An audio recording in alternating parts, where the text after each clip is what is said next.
សួស្តីអ្នកទាំងអស់គ្នាស្វាគមន៍មកកាន់ Channel របស់ខ្ញុំថ្ងៃនេះខ្ញុំនឹងនាំទៅស្គាល់មុខម្ហូបចម្លែកចំនួន5មុខមកពីជុំវិញពិភពលោកដែលមើលទៅធ្វើឲ្យអ្នកភ្ញាក់ផ្អើលនិងនឹកស្មានមិនដល់ទី1នោះគឺសុទ្ធ100ឆ្នាំមិនមែនរក្សាទុក100ឆ្នាំពិតប្រាកដនោះទេរបស់ប្រទេសចិនវាត្រូវបានរក្សាទុកជាច្រើនខែរហូតដល់សុទ្ធនេះប្រែពណ៌ទៅជាពណ៌ខ្មៅឬបៃតងចាស់ទោះបីជារូបរាងមើលទៅចម្លែកពិតមែនក៏ប៉ុន្តែវាមានរសជាតិឆ្ងាញ់និងជាអាហារពេញនិយមរបស់ប្រទេសចិនផងដែរ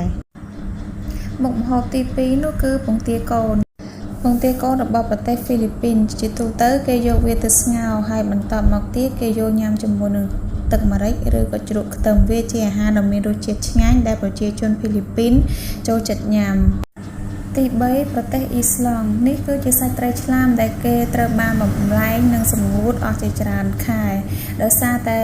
របៀបរៀបចំពិសេសវាមានក្លិនឈ្ងុយខ្លាំងខុសពីម្ហូបធម្មតាសម្រាប់ប្រជាជនអ៊ីស្លង់វាជាអាហារប្រពៃណីមួយដែលមានរសជាតិឆ្ងាញ់បំផុត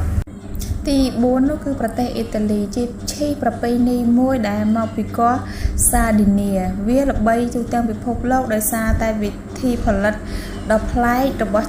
ខុសពីឈីធម្មតាមនុស្សជាច្រើនធ្វើដំណើរទៅសាកល្បងម្ហូបនេះដោយសារតែភាពល្បីល្បាញរបស់វាទី5ប្រទេសកូរ៉េខាងត្បូងនេះគឺជាបំណែកមឹករស់តូចៗដែលគេកាត់ឲ្យមានចលនានិងដាក់នៅក្នុងចានវាជាម្ហូបសមុទ្រមួយដ៏ល្បីល្បាញនៅប្រទេសកូរ៉េអ្នកដែលចូលចិត្តបរិភោគអាហារស្រស់ៗតែងតែចង់សាកល្បងម្ហូបនេះ